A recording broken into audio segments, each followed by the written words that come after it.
Lezzetler kanalımıza hoş geldiniz. Bugün sizlere çikolatalı tart yapacağız. Hadi gelin yapımına başlayalım. Malzemelerimiz bunlar. Hadi yapımına başlayalım. Önce bir su bardağı şekerimizi döküyoruz.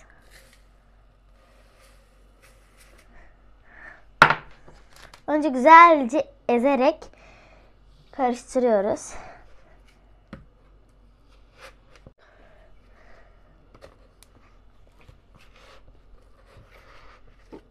Şekerle yağımızı güzelce ezdik. Şimdi yumurtamızı kırıyoruz.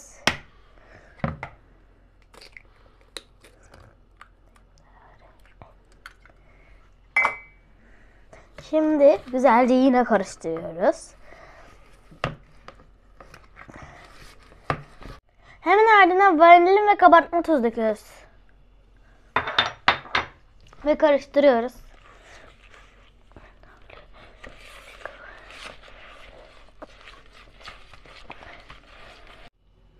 Kontrollü şekilde unumuzu döküyoruz.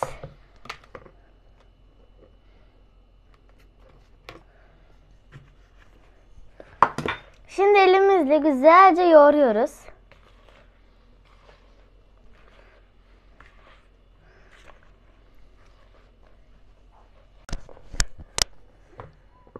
Hepsini döküyoruz şimdi geri kalanını.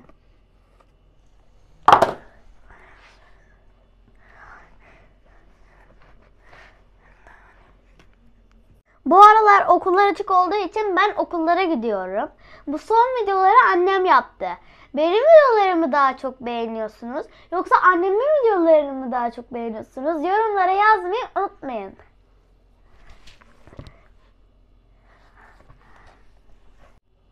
Şimdi çikolatalarımızı ekliyoruz.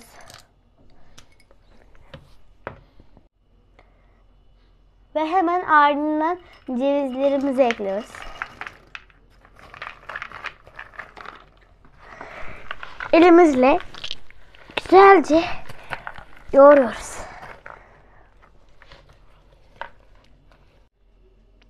Ortadan ikiye kesmeye başlıyoruz. Şimdi çikolatamızı alıp yaptığımız hamurun içine süreceğiz.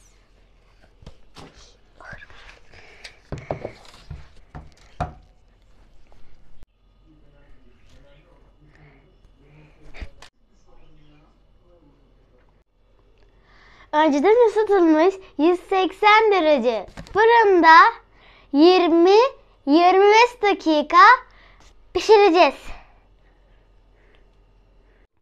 Çikolatalı tartım hazır.